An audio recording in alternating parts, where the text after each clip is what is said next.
So hello everyone. जो NEET exam होता है ये एक एग्जाम नहीं होता, इमोशन होता है, ड्रीम होता है। और एक ड्रीम जो होता है वो सिर्फ बच्चे का नहीं होता, शायद उसके परिवार का होता है, उसके आसपास के लोगों का होता है, जो बच्चा अपने सर पे अपने कंधों पे लेके चलता है। और ये पूरा जो इमोशन है वो सब लोग नहीं जान पाते, सब लोग फील भी नहीं कर सकते। ये वही जानता है जो इस जर्नी में साथ में, जिसको ये जर्नी करनी है या जिसको ये जर्नी करवानी है। यानी इस पूरी जर्नी को जानने वाला है वो बच्चा जो प्रिपरेशन करता है। बच्चों के बड़े क्लोज और केयरिंग पेरेंट्स होते हैं जो इस जर्नी को जानते हैं, देखते हैं। और वो टीचर होता है जो बच्चों को इस जर्नी में हेल्प करने की कोशिश करता है। बहुत बड़ी जर्नी है और इस जर्नी में ज्यादातर डिसअपॉइंटमेंट है, सक्सेस तो बहुत कम है। जो सक्सेस है उन्हीं को देख के बाकी बच्चे हिम्मत बांध के आगे चलते हैं। तो आज मैं आपको एक कहानी देने वाला हूं, एक बच्चे से ऐसे मिलवाने वाला हूं जिसने अपनी हिम्मत को नहीं हारा। और वो मुझे लगता है हजारों बच्चों को एक मोटिवेशन दे सकती है, प्रेरणा दे सकती है कि राइट फ्रॉम छोटे से टाउन से प्रिपेयर करके हिम्मत ना हारना, ग्राफ को ऊपर लेके जाना और अल्टीमेटली एक बढ़िया सक्सेस लेके आना। और ये इसके लिए जो हिम्मत चाहिए, जो करेज चाहिए, जो मोटिवेशन चाहिए, वो सब आपको इस बच्चे में देखने को मिलेगा। So she was preparing by her own after few years. उसके बाद ये मेरे कांटेक्ट में आई, मेरे यूट्यूब के थ्रू ही, जिस यूट्यूब को आप देख रहे हो। हमने इस पे एक रैंक इनरिचमेंट बैच अनाउंस किया आखिरी के कुछ महीनों में। तो उस रैंक इनरिचमेंट बैच में ये आई, इन्होंने शिफ्ट किया। और वो डिसीजन बहुत टफ डिसीजन था, it was not a small decision, क्योंकि आप घर पे बैठ के प्रिपरेशन कर रहे हो। ऐसा समय है जहां पे आप रिस्क नहीं ले सकते। सिर्फ एक नंबर से जो इस बच्चे ने अपना सीट खो दिया हो, जिसका आखिरी कट ऑफ से एक नंबर से चूका हो बच्चा, वो उसे पता है कि अब थोड़ी प्रिपरेशन से आगे बढ़ जाएंगे। उस बच्चे ने फाइनली डिसाइड किया कि नहीं, मिश्रा सर के पास चलते हैं और प्रिपरेशन करते हैं। मैंने भी अपनी पूरी कोशिश की, ऑनेस्टी के साथ अपने सीनियर मोस्ट टीचर लगाए, खुद लगा, और भी टीचर्स के साथ, टेस्टिंग के साथ प्रिपरेशन हुई। इतने टेस्ट लिए, इतने टेस्ट किए हम लोगों ने। और ये मेरा क्या, बच्चों का ही योगदान था। आखिरी के कुछ टेस्ट से एज इट इज क्वेश्चन आए, कुछ क्वेश्चन अभी बताएंगे श्रीन अपने इंटरव्यू में। तो ये आप लोग देखिए, और अगर आपको ये अच्छा लगे तो अपने सारे उन दोस्तों को दीजिए, बिकॉज ये वीडियो बहुत मोटिवेशन दे सकता है आपको। तो उन सारे दोस्तों को दीजिए जो प्रिपरेशन कर रहे हैं, उन सारे दोस्तों को दीजिए जो हिम्मत हार रहे हैं। और इस चैनल के साथ आप लोग जरूर रहिएगा, और ये चैनल आपको हेल्प करेगा ऐसी छोटी छोटी स्टोरीज के साथ। कुछ और कोशिश कर रहे हैं। सो टिल देन आप वीडियो देखिए। चलिए देखते हैं, आगे बढ़ते हैं। सो हेलो एवरीवन, ये मेरे साथ आज बहुत ही टैलेंटेड, मैं बोलता हूँ इनको शुरू से ही। And she is from Saharanpur. Detail तो इनसे आप इनके मुँह से ही सुनिएगा, that will be far better, क्योंकि मुझे इन पे शुरू से ही प्राउड रहा है। और डे वन से, जब से मैं इनको मिला हूँ, तब से ही मैं जानता हूँ कि इनके अंदर काफ़ी पोटेंशियल है। बट ये जो इंटरव्यू होने वाला है ये बेनिफिशियल होगा सबको, ये मुझे अच्छी तरह से पता है। बट मुझे ये पता है कि इससे शायद हजारों बच्चों को एक होप मिलेगी, because something is very special about her और हर डिसीजन, हर पेरेंट, और जो करेजियस और बोल्ड डिसीजन था इनका, वो अगर आप जानेंगे तो आपको अच्छा लगेगा। बहुत ज़्यादा मैं सस्पेंस नहीं क्रिएट करूँगा, बिकॉज है एक क्रिएट किया जा सकता है इनके बारे में। और मुझे लगता है कि आप जब एक सक्सेस लेते हो, ऑर्डिनरी सक्सेस लेते हो, तब तो इतनी बात नहीं होती। But she did very good, very very good this year. इन्होंने ऑर्डिनरी सक्सेस नहीं लिया, एक्स्ट्रा ऑर्डिनरी लिया। इनके मार्क्स बहुत अच्छे आ रहे हैं, और ऐसी जगह से आ रहे हैं जहाँ पे मुझे पर्सनली उम्मीद थी शायद 20-30 नंबर ये बढ़ जाए तो इनका सिलेक्शन हो जाएगा। जब ये आई थी तो ये हार्डली 5-2-4 नंबर से रुकी थी, इनका सिलेक्शन नहीं हुआ था। तो मुझे इतना उम्मीद था शायद 10-20 नंबर तो आ ही जाएंगे। बट मैं इनको रिप्रेजेंट नहीं किया, और मैंने खुद एक टारगेट लिया कि शायद ये बहुत अच्छा कर सकती हैं। जब मैंने इनसे मिला तो अब इनके अंदर क्या क्या हर्डल्स आई, इनके अंदर क्या क्या मोटिवेशन फैक्टर था, वो हम लोग जानते हैं। So welcome Sirin. सी सिरीन डिटेल ये खुद बताएंगी। तो सिरीन, मैं चाहूँगा कि आप प्लीज़ अपनी जर्नी, बेगनिंग से जो जर्नी है, बच्चों को जो मैं इतना सस्पेंस थोड़ा बहुत क्रिएट कर रहा हूँ, वो आप बताइए कि क्या आपकी जर्नी रही है, आपने कब से प्रिपरेशन स्टार्ट किया, फिर मैं आपको क्वेश्चन पूछूंगा। सर मेरा फर्स्ट ड्रॉप रहा है 2017 नीट के लिए। एंड सर मेरा स्कोर था सर 477। सर तब यूपी की कट ऑफ गई थी अराउंड 518 या 520 के आसपास। सर देन 2018 में मेरा स्कोर रहा है 497। देन 2019 में रहा है सर 507। सर बहुत ज़्यादा इंक्रीमेंट नहीं हुआ इन 3-4 सालों में, बट थोड़ा इंक्रीमेंट था जिसकी वजह से मुझे लगा कि मैं फिर से कर सकती हूँ। लाइक सर कभी माइंड में ये नहीं आया कि शायद ये कम हो जाए नंबर, सर ऐसा थॉट कभी नहीं आया throughout those years. Then sir in 2020 मेरा स्कोर रहा था 542। सर ये लॉकडाउन के टाइम की बात है। एंड 21 में लास्ट टाइम मेरा स्कोर रहा है सर 593। सर लास्ट ईयर भी यूपी की कट ऑफ सर 594 गई थी मॉपअप में for girls, and all India की 595 गई थी। तो इतना अनफॉर्चुनेट आपके साथ हुआ, नेचर ने किया, और फिर भी आप लड़ती रहीं। तो पहले ज़्यादा क्वेश्चन पूछने से पहले ये बता दो सरीन, चलो इसको सस्पेंस रखते हैं, इस साल कितना आ रहा है? ये जो सुनेगा वो आखिरी में देखे। आपका मैं देख रहा हूँ कोई भी डाउन नहीं हुआ, मतलब 577 से आप सीधे 50 मार्क्स ऊपर लेके आई, एंड देन आपके मार्क्स 10 बढ़े 2019 में, थोड़ा कम रहा, बट फिर भी मुझे नहीं लगता बहुत दूर थी आप सिलेक्शन के लिए। 542 रहा उसके बाद, एंड देन सीधे आपने जंप किया अप्रॉक्स 51 मार्क्स, एंड इस साल भी आप काफ़ी अच्छा जंप ले रही हैं, मुझे पता है।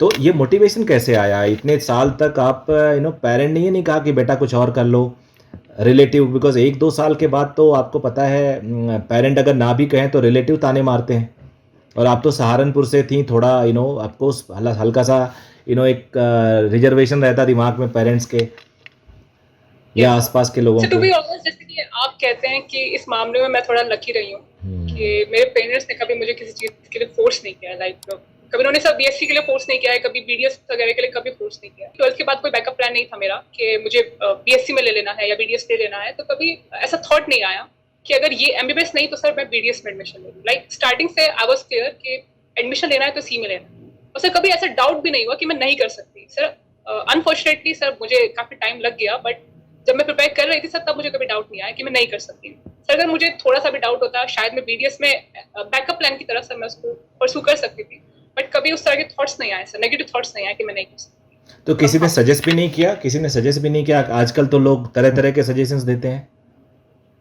बहुत सजेशंस आए सर, बट मैंने कभी गौर नहीं किया सर। परेशान भी करते हैं मेंटली, बैकअप द माइंड आपके सेट हो जाते हैं वो, and time to time sir जब आप अच्छा परफॉर्म नहीं कर रहे होते, जब आप लो फील कर रहे होते हैं, उस वक्त वो बातें याद आती है, आपको हॉन्ट करती है, आपको लगता है कि अगर वो सब सच हो गया तो क्या होगा, बट ज्यादा नहीं सर। एंड आपके पेरेंट्स की थिंकिंग क्या है सर, वो आपका किस तरीके से सपोर्ट कर रहे हैं, तो ये सब चीजें हैं जिनकी वजह से मैंने कभी इन चीजों पर गौर नहीं किया। अच्छा, ये बिलीव था कि इस साल हो जाएगा, अगर इस साल नहीं होता तो? नहीं सर, बिल्कुल बिलीव सर। इस साल की प्रिपरेशन मेरी पिछले साल की प्रिपरेशन से काफी डिफरेंट रही है सर। सर जब मैं 21 के लिए प्रिपेयर कर रही थी तो सर मुझे ऐसा लगा था सर मैंने अपना बेस्ट दिया है सर। स्टिल जिस दिन रिजल्ट आया था I was shattered sir. Sir इससे पहले बुरा लगता था सर एडमिशन, लाइक आपका सिलेक्शन नहीं होता, आपको बुरा लगता है, but last year sir I was shattered.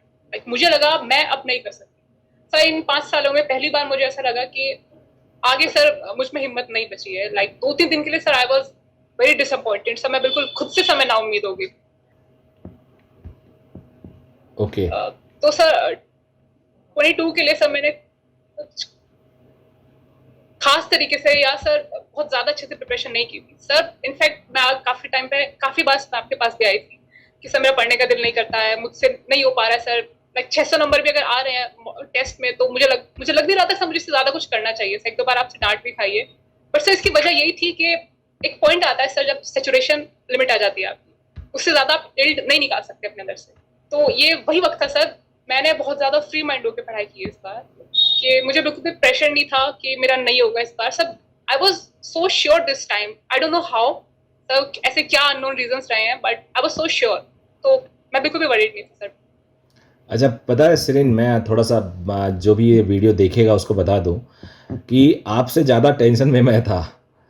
मुझे इतना ज़्यादा टेंशन हो रहा था, यू वोंट बिलीव। मैंने कई बार अपने आप से सोचता था कि अगर यार इस लड़की का इस बार सिलेक्शन नहीं हुआ तो मैं क्या मुंह दिखाऊंगा, और फिर तो बाकी बच्चों का विश्वास उठ जाएगा, इसका तो उठेगा ही उठेगा। एंड बिकॉज ऑफ, इसलिए नहीं कि तुम टैलेंटेड नहीं थी, मैंने डे 1 से बोला कि मैं तुम्हें टैलेंटेड ही बोलता था। रीज़न ये था कि मुझे लगता था कि तुम्हारा जो बैक है, ये जो तुम्हारा पास्ट है, वो कहीं न कहीं तुम्हें हॉन्ट करता है और कहीं न कहीं वो नेगेटिविटी लाता है और नेगेटिविटी कुछ मार्क्स को डिक्रीज़ करती है, हमारी पढ़ाई पे असर डालती है। जैसे बाय द वे आप कभी-कभी प्रेशर में आते थे मेरे के कि सर मेरी पढ़ाई नहीं हो पाई and I am not able to prepare as per the planned. जो मेरा प्लान था वो नहीं पढ़ पाई, 2 दिन से पढ़ी नहीं। इस तरह से जब आप बात करती यस। थी तो मैं एक प्रेशर में आ जाता था आपसे कहीं ज़्यादा। तो मैं आपको कई बार बोलता तो था मोटिवेशन वाली बातें, बट खुद मैं डीमोटिवेट हो जाता था। मुझे लगता था यार कहीं ऐसा ना हो इसका सिलेक्शन ही ना हो।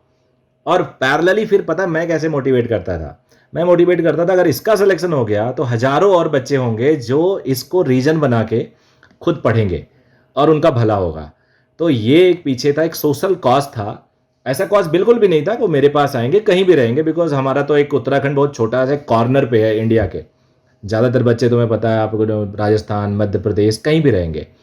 तो मुझे जो लगता था कि आप प्रेशर में हो, टेंशन में हो, तो खुद को कैसे मोटिवेट करती थी? आखिरी के टाइम में मुझे अच्छी तरह से याद है 2-3 टेस्ट खराब हो गया तो टेंशन में आ गई थी। सर अगर एक टेस्ट में कम नंबर आ रहे हैं और आपके एक टेस्ट में अच्छे नंबर आ रहे हैं, तो सर आप उस टेस्ट के बाद ज़्यादा अच्छे से प्रिपेयर करते हैं जिस टेस्ट में आपके कम नंबर आते हैं। तो वेरी सर नाइस। ऐसा आपने भी मुझे कई बार बोला है कि जिस टेस्ट में तुम 600 प्लस आती थी, उसमें तुम एटीट्यूड में होती थी सर, हालाँकि ऐसा कुछ नहीं था। बट सर जिस टेस्ट में भी मेरा बिलो 600 रहा है सर, तभी मैंने बहुत अच्छे से प्रिपेयर किया है। सेम चीज़ सर मॉक टेस्ट के टाइम पे भी ऐसा ही रहा है सर। मैंने मॉक टेस्ट में सर कभी 650 टच नहीं किया है as you know. Sir anxiety जो होती है सर, वो मुझे मेरे केस में सर वो मुझे पढ़ाई की वजह से नहीं होती। तो लाइक मैं मुझे याद है सर एक टेस्ट में मेरे 640 मार्क्स थे मॉक टेस्ट में एंड सर उस रात भी मुझे एंग्जाइटी हुई। सर ये सर जैसे कि सर मेरी हैबिट बन गई थी सर ये। लाइक बिना बात के सर उन चीज़ों को लेके आपको परेशान होना है सर, क्योंकि वो आपके बैक ऑफ द माइंड में हमेशा रहती है। और किसी दिन आई डोंट नो सर किन रीजंस की वजह से वो आपको कभी-कभी ओवर पार कर जाती हैं और वो कभी भी होने लगती है एंग्जाइटी के फॉर्म में। तो तो एंग्जायटी लाइक उसका रिलेशन नहीं था सर मेरी प्रिपरेशन से कि मेरी अच्छी प्रिपरेशन जा रही है बुरी जा रही है सर, वो बस होती थी सर, मुझे टाइम टू टाइम होती थी सर। नहीं, एक बात तो सही है जब मार्क्स ज़्यादा आते हैं बच्चों के तो हल्का-सा उनका कंधा ऊपर हो जाता है, एटीट्यूड तो आ ही जाता है। आके आप बताती थी कि सर आज इतने आए हैं या इनडायरेक्टली आप आते थे, तो मुझे पता चल जाता था आज पेपर बढ़िया हुआ है या मार्क्स अच्छे आए हैं। कई बार मैंने मार्क्स नहीं देखा, तो इनडायरेक्टली तो तूने बताया देखो सही-सही बोलो, बताया था ना कि मार्क्स आए हैं। मुझे भी स्पेक लग गया तो मैं लगा लूँ। तो ओके, तो ये रहा आपका मतलब एंग्जायटी को हैंडल करने का तरीका। कोई अलग से मुझे लगता है बच्चों को करने की ज़रूरत नहीं है जो प्रिपरेशन में है, सबको दिक्कत होती है और एक सर वन पार्ट मोर है। Thing I would add, hmm, sir anxiety से आप कभी भी सर अकेले डील नहीं कर सकते। Hmm, like you need to involve your parents, your family, your teachers, you need hmm, to involve them. Sir hmm, अच्छा होगा आप जितनी जल्दी उनको बता दें, हुँ, ताकि आप कभी भी एंजाइटी में अपना 2-3 दिन वेस्ट ना कर जाएं सर। क्योंकि एंड मोमेंट पे सर ये बहुत इंपॉर्टेंट होते हैं सर, आपका 1-1 घंटा बहुत इंपॉर्टेंट होता है। और एंजाइटी ऐसा नहीं कि आपके सिर्फ 1-2 घंटे खराब करती है सर, ये आपके 2-3 दिन तक खराब कर सकती है सर। आप रात-रात भर नहीं सो पाते हैं ठीक से। एंड सर क्योंकि आपको पता होता है कि जिस दिन आपको ऐसा होने लगता है सर कि आज एंजाइटी होनी है सर, इसकी इंट्यूशन पहले आ जाती है। तो सर वो शाम से या दोपहर से ही आपका टाइम सर सही नहीं आप स्पेंड कर पाते पढ़ाई के मामले में, क्योंकि सर आपको वो हॉन्ट करने लगता है कि नहीं आज रात मुझे नींद नहीं आएगी। तो sir you need to involve your parents और योर टीचर्स, ताकि आप सर इसको टैकल कर सकें। सर ये बहुत जरूरी है किसी को शेयर किसी के साथ शेयर करना। अच्छा सेरीन, मेरा एक क्वेश्चन है कि आप सेल्फ स्टडी कर रहे थे मतलब मेनली देखा जाए तो को ऐसा आपने इस कोविड पीरियड लास्ट में भी 3 कहा years last 3 years self study में क्या क्या प्रिकॉशन लेनी चाहिए बच्चों को जिससे वो बिकॉज मेरे पास सारे बच्चे होते हैं, कुछ सेल्फ स्टडी करते हैं, कुछ कोचिंग जाके करते हैं, कुछ ऑनलाइन करते हैं। तो मैं चाहूँगा बिकॉज बीइंग एक्सपर्ट आप बताओ, बिकॉज हम लोग तो एक टीचर हमारा व्यू होता है, हमारा व्यू बन जाता है और कई बार बच्चों को हमारा व्यू लगता है कि ये बायस्ड व्यू है। मैं चाहूँगा आप थोड़ा अपने पे बताओ कि सबके पॉजिटिव भी बताओ कि आप जैसे आप खुद उससे गुजरे हो उस दौर से कि वहाँ पे क्या कमियाँ रह सकती हैं अगर उसको किसी को करना है ऑनलाइन, किसी के पास मजबूरी है सेल्फ स्टडी करना। कई बार फाइनेंशियली कई बार बच्चे ऐसे होते हैं रिमोट यस एरियाज़ में वो नहीं आ सकते, कोचिंग से महंगा तो उनका रहने का लग जाता है। तो क्या क्या प्रिकॉशंस लेनी चाहिए और कुछ सक्सेस प्लान बताओ उनके लिए। सर सेल्फ स्टडी के लिए सबसे ज्यादा इंपॉर्टेंट फैक्टर है सर डिसिप्लिन। सर इसको हम इतना फॉर ग्रांटेड लेते हैं कि हम एक्चुअली में समझ ही नहीं पाते डिसिप्लिन होता क्या है। सर अगर आप आपको सर 1 घंटे की क्लास लेनी है ऑनलाइन, एंड सर उसके बीच में आप 10-15 मिनट के लिए आप सोचते हैं आप थोड़ा ब्रेक ले लें, सर वो ब्रेक आपका 15 मिनट से कब वो 1 घंटे का हो जाता है, 1 घंटे से 2 घंटे का, आप सोच भी नहीं सकते। तो सर एक तो ये सर में एक नेगेटिव फैक्टर है सर कि अब सेल्फ डिसिप्लिन आजकल सर बहुत मुश्किल है होना। ऐसा नहीं कि सर बच्चे होते नहीं है, बहुत से बच्चे होते हैं, बट मेरा पर्सनली सर यही रहा है कि may be sir I was not that consistent while I was preparing at home। तो मेरी कंसिस्टेंसी बहुत ब्रेक करती थी, क्योंकि सर मेरा ब्रेक जो होता था 15 मिनट का, वो 1 घंटे का अक्सर हो जाया करता। तो ये एक बहुत बड़ा फैक्टर है सर ये।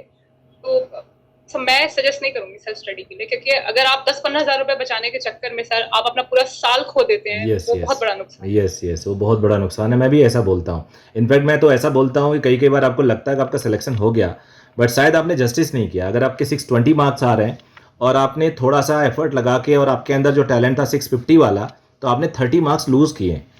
और बच्चों को ये लगता है कि उनका सिलेक्शन हो गया, एक्चुअली सिलेक्शन हो तो गया, लेकिन उन्हें रिड्यूस कर लिया अपने आप को, अपने जो पॉसिबिलिटीज़ को।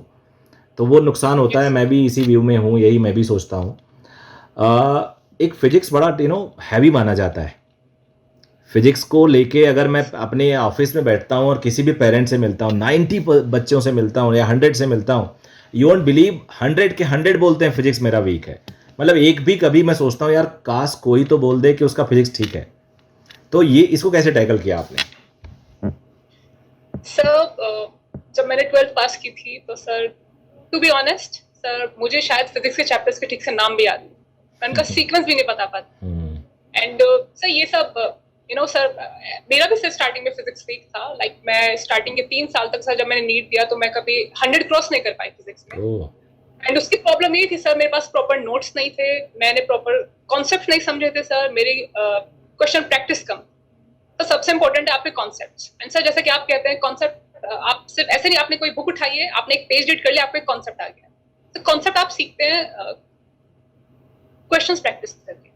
सर आपने अगर 10 क्वेश्चन लगाया उसमें हो सकता है 5 कॉन्सेप्ट, आपने 20 क्वेश्चन लगाया हो सकता है उसमें दो ही तीन कॉन्सेप्ट हो। तो sir number of questions and nature of question से मैटर करता है सर, आप कहाँ से क्वेश्चन लगा रहे हैं। तो जैसे कि एक बुक है यूनिवर्सल में सर आपको 30 क्वेश्चन कॉन्सिक्यूटिवली आपको ऐसे दिख जाएंगे जो सिर्फ एक ही कॉन्सेप्ट होंगे। तो सर वहां पे आपको लगता तो है कि आप ज्यादातर क्वेश्चन प्रैक्टिस कर रहे हैं, बट एक्चुअली में आपने सिर्फ एक या 2 ही कॉन्सेप्ट प्रैक्टिस किया है। यस तो सर मैंने भी सर 3 साल सर यूनिवर्सल की है, तो एक तरीके से सर मेरा टाइम भी उसमें वेस्ट हुआ है, क्योंकि सर मुझे लगता था कि मैंने 60 क्वेश्चन प्रैक्टिस कर लिए, बट एक्चुअली में मैंने सिर्फ 2 या 3 कॉन्सेप्ट की प्रैक्टिस किए होते थे। एंड दूसरा चीज प्लस पॉइंट सर इसका ये रहा है कि यूनिवर्सल 3 साल लगाने के बाद सर ऑलमोस्ट सर इंडिया में जितने भी एग्जाम होते हैं वो सब आप उसमें कवर कर लेते हैं यूनिवर्सल में। तो सर मैंने मेडिकल से रिलेटेड, मैंने आईआईटी से रिलेटेड, इनफैक्ट सर कुछ एग्जाम्स होते हैं लाइक एससीआरए एंड ईएम एमसेट करके एग्जाम होता है सर, जिससे क्वेश्चन अटेम्प्ट भी नहीं होते थे सर, मैं वो भी प्रैक्टिस करती थी। बिल्कुल भी सजेस्ट नहीं करूंगी कि सर आप आईआईटी के क्वेश्चन अटेम्प्ट करें बैठ के, सर ये आपका 5 मिनट आपको लगेगा कि आपने सिर्फ 5 मिनट लगाई, लेकिन एक्चुअली में आप जब घड़ी की तरफ देखोगे आपको लगता है कि आपका आधा घंटा आईआईटी जेईई के क्वेश्चन करने में निकल जाता है। सर ये एक मेरा बहुत बड़ा नेगेटिव पॉइंट रहा है सर, मैंने ऐसे अपना लाइक बहुत टाइम वेस्ट किया है आईआईटी जेईई के क्वेश्चन सॉल्व करने में। ओके। सर आपको क्वालिटी ऑफ क्वेश्चन बहुत ही सिलेक्टिवली चूज करनी है। हाँ बिल्कुल, यही मेरा भी व्यू है। बिल्कुल आप सही कह रहे हो, बिकॉज कई बार आप 100 क्वेश्चन करते हो बट एक्चुअल में आप 4 क्वेश्चन सीख रहे होते हो। तो ये तो ठीक है, मतलब यहाँ से आपने इम्प्रूव किया, मतलब अपनी गलतियों से ही आप सीख रहे हो। मैं जो सुन पा रहा हूँ कि आप गलती कर रहे हो, आप उससे ही सीख रहे हो। अच्छा मुझे अब बताओ कि फाइनली 2022 के लिए जब आपने डिसाइड किया कि आप कर सकते हो, बिकॉज ये एक डिसीजन बहुत बड़ा था, आप क्लोज आ चुके तो एक नंबर से रुक गए। मेरे साथ मेरे अभी करियर में 1 या 2 बच्चे मेरे बड़े क्लोज रहे हैं जिनका एक नंबर से रुका है, तो बड़ा पेन होता है। मतलब उनके साथ साथ पूरी फैमिली को पेन होता है। और इस बार पेन कुछ ज़्यादा था 2021 में, बिकॉज काउंसलिंग प्रोसीजर बड़ा लंबा था। उस बीच कैसे आपने मेंटली प्रिपेयर किया कि हमें एक ट्राई करना चाहिए? आपने बता दिया एक बार कि ट्राई करना चाहिए, फिर आपने कैसे डिसाइड किया कि आपको जाके एक टेस्ट सीरीज या कोचिंग में जाके एक बैच ज्वाइन कर लेना चाहिए? बिकॉज ये भी बड़ा डिसीजन था कि आप नए शहर में आ रही थी, इससे पहले आप दिल्ली में पढ़ाई की। मैं सभी बच्चों को बता दूं कि सरीन ने दिल्ली में पढ़ाई किया है, और थोड़ा डिटेल सरीन बता देंगी उसके बारे में। और ये फिर आखिरी के 3 मंथ्स आई थिंक तुम यहाँ पे आई, या 2 महीने पहले यहाँ पे आई। तो वो डिसीजन कैसा रहा, और वो फिर कैसे उसको आपने अपने आप को जस्टिफाई किया, पेरेंट कैसे माने? सर ऐसा होता है कि जब आप तैयारी करते हैं और अगर आप सिलेक्शन नहीं ले पाते हैं तो आपको अंदर एक गिल्ट आ जाता है, जिस गिल्ट के चक्कर में सर आप सोचते हैं कि अब आप खुद से तैयारी कर लें और अपने पेरेंट्स के सर आप थोड़ा पैसे बचाएं, फाइनेंशियल बर्डन आप उन पर ना डालें। तो सर इस गिल्ट के चक्कर में आपको पता भी नहीं होता कि आप कभी एक विशियस साइकिल का पार्ट बन जाते हैं। लाइक आप पैसे बचाने के चक्कर में आप खुद से तैयारी करने का सोचते हैं और आप खुद से प्रिपेयर नहीं कर पाते सर, अपनी लैक ऑफ कंसिस्टेंसी की वजह से, लैक ऑफ डिसिप्लिन की वजह से। तो सर आपके लगातार या तो नंबर कम होंगे सर, या फिर आप जैसे आप कहते हैं सर आप उतना डिजर्विंग मार्क्स नहीं अचीव कर पाएंगे। तो सर मैं भी इसी साइकिल में शायद कहीं पे ट्रैप्ड हो गई सर। इस बार मुझे लगा सर कि अब जितना पैसा लगवाना है और मैं इसी साल लगवाने वाली हूँ, मतलब जितना भी लगना है बस लग जाए। लेकिन इस साल सर मैं लाइफ में आगे कोई रिग्रेट नहीं रखना चाहती कि अगर मैंने कोचिंग ले ली होती, टेस्ट सीरीज ले ली होती, तो शायद आज मैं यहाँ नहीं होती। सर मुझे वो रिग्रेट वर्ड बड़ा परेशान कर रहा था, तो इसलिए बस मैंने डिसाइड किया है अब मैं सेल्फ स्टडी नहीं करूँ, क्योंकि मेरे बस का नहीं है सर। ये मुझे पता चला सर जब मैंने अपने 3 साल लगा दिए कि शायद मैं खुद से नहीं कर पा रही हूँ सर। कोई चीज है सर, मैं अपनी गलती नहीं ढूंढ पा रही थी। आपकी क्या गलती, जैसे मैं पूरे साल ढूंढती रहती थी लेकिन उनको आपके डिजर्विंग अचीव नहीं करने देता है। एंड सर वो था मेरा डिसिप्लिन, लैक ऑफ डिसिप्लिन। तो सर बस मैं कोई रिग्रेट नहीं चाहती थी, इसलिए मैंने डिसाइड किया कि इस बार कहीं पे ज्वाइन करना है। तो फिर देहरादून आने पे एक नया शहर था, आपको लगा नहीं पेरेंट को कि यार वहां जाना चाहिए, नहीं जाना चाहिए? सर ये भी बड़ी इंटरेस्टिंग स्टोरी है। लाइक सर रैंडमली मैंने आपके एक वीडियो देखी थी जिसमें आपने रैंक एनरिचमेंट बैच के बारे में इंट्रोड्यूस किया था। तो मैं बस रैंडमली उस वीडियो को देख रही थी और मेरे मुंह से गलती से निकल गया कि मैंने मम्मी से बोला कि मैं चली जाऊं। एंड सर मैंने मजाक में बोला था, क्योंकि मैं ना तो सब मेरे उस वक्त कोई ऐसा प्लान था कि मैं जाना चाहती हूँ कहीं, और ना मुझे लगा था कि मम्मी इतना सीरियसली इस बात को लेंगी, और उन्होंने बोला चली जाओ। एंड मैंने उनकी ये बात पकड़ ली और सर 4 दिन के अंदर सारी प्लानिंग हुई, सब कुछ डिसाइड हुआ और मैं देहरादून आ गई सर, बिना किसी सेकंड थॉट के। तो यहाँ पे आपकी प्रिपरेशन कैसी रही, कैसे सबऑर्डिनेट बाकी दोस्तों से हेल्प मिली आपको, कंपटीशन आपको लगा कि नहीं लगा, ये थोड़ा सा बताओ बच्चों को। आप जानते हैं सर मेरी क्या रैंकिंग रही है, क्या मेरे मार्क्स आते थे। सर अच्छा एटमॉस्फेयर था बहुत ही। एंड सर सबसे इम्पोर्टेंट चीज़ है सर, क्लासेस से भी ज्यादा मॉक टेस्ट। आपने सर लाइक हमने 1.5 महीने तक सर मॉक टेस्ट दिए हैं, एंड इतने मॉक टेस्ट दिए हैं सर कि कभी कभी आपको ऐसा लगता है कि आपको बुक उठाने की जरूरत नहीं, कुछ चैप्टर रिवाइज करने की जरूरत नहीं, क्योंकि आपने उस चैप्टर से रिलेटेड 4-5 टेस्ट दे दी। आप बस वो टेस्ट पेपर उठा सकते हैं, उसमें आपकी जो भी मिस्टेक्स रही हैं, जो भी आपके डाउटफुल क्वेश्चन रहे, आप सिर्फ उनको रिवाइज करेंगे तो आप कर जाएंगे। एंड लास्ट के सर जो हमारे 10-15 दिन पहले जो टेस्ट स्टार्ट हुए थे सर, वो सर काफी बेनिफिशियल रहे थे। बट सर 22 में आ गया था सर, आई वाज शॉक्ड से ज्यादा sir I was so happy कि ये 4 नंबर तो हमारे पक्के हैं। एंड सर आई रिमेम्बर कि उस क्वेश्चन को लेके हम लोग आपके पास कंप्लेन करने भी आए थे कि सर ये क्वेश्चन हर तीसरे टेस्ट में रिपीट हो रहा है सर, बार बार रिपीट हो रहा है। एंड सर अगर कोई क्वेश्चन रिपीट होता तो सर सिर्फ इसका ये मतलब है कि वो क्वेश्चन इंपॉर्टेंट है और उसके आने के चांसेस बहुत ही हाई है। सरीन कुछ मैसेज देना चाहोगे आप बाकी लोगों के लिए? हाँ, कुछ मैसेज देना चाहोगे सरीन सबके लिए बाकी, और अपने मार्क्स भी बता दो क्या एक्सपेक्टेड आ रहे हैं?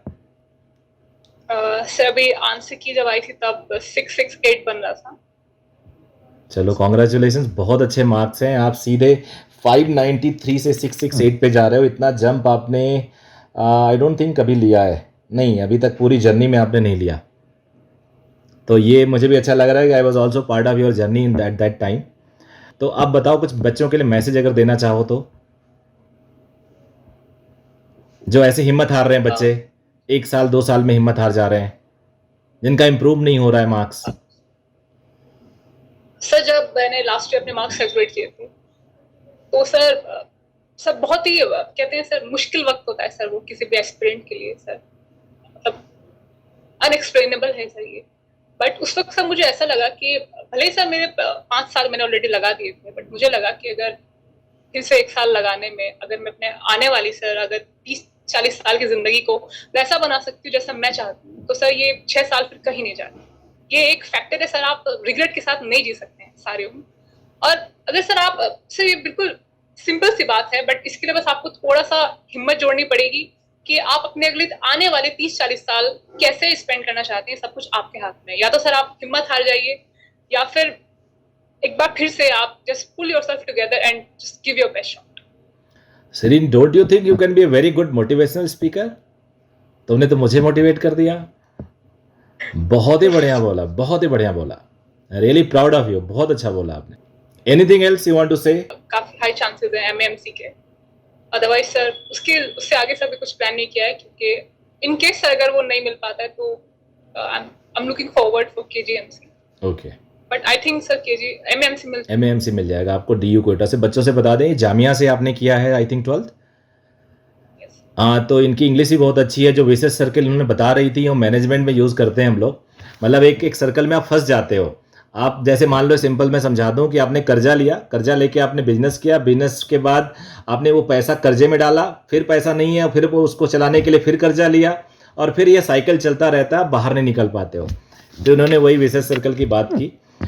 Any closing statement श्रीन?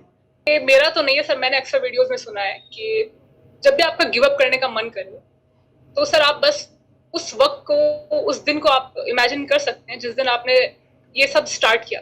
ऐसे इसके पीछे सबका सर अपना अपना रीजन होता है, like why you want to become a doctor. आप एक बार अपना वो रीजन याद कर लें, वो कितना इंपॉर्टेंट था आपके लिए, था या नहीं था। सर अगर इंपॉर्टेंट था तो देयर इज नो वे कि आप लोग अभी से हिम्मत हार जाएं, एंड अगर वो इंपॉर्टेंट नहीं था तो फिर आपको सोचने की जरूरत है आप कर क्या रहे हैं sir. So thank you very much Serene, hope to see you in Delhi, and अभी 7th को भी हम मिलना चाहेंगे, और ऑल द वेरी बेस्ट।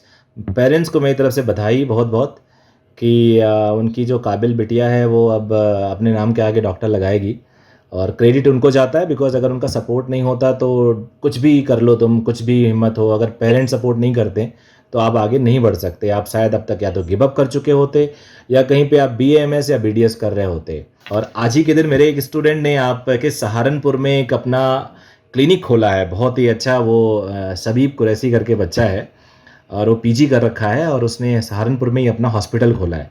और उसी का एक और दोस्त, मतलब कजिन था, वो CMC से कार्डियोलॉजिस्ट का फाइनल ईयर कर रहा है। तो अभी थोड़ी देर पहले मैसेज आया, आपका इंटरव्यू ले रहा था कि सर आपका एक स्टूडेंट हॉस्पिटल खोल रहा है और एक स्टूडेंट अगले साल कार्डियोलॉजिस्ट बन जा रहा है।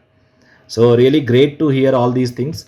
सो ऑल द वेरी बेस्ट। और मैंने इस पूरे इंटरव्यू की कोशिश की कि इसमें बेसिकली इनका व्यू बच्चों के पॉइंट ऑफ व्यू से जाए, ना कि हम लोग क्या करते हैं, टीचर कैसे पढ़ाते हैं। Purely it was for the student only, और वो मोटिवेट डेफिनेटली होंगे, कोई डाउट नहीं है। So take care Shreen, bye bye, thank you very much join करने के लिए।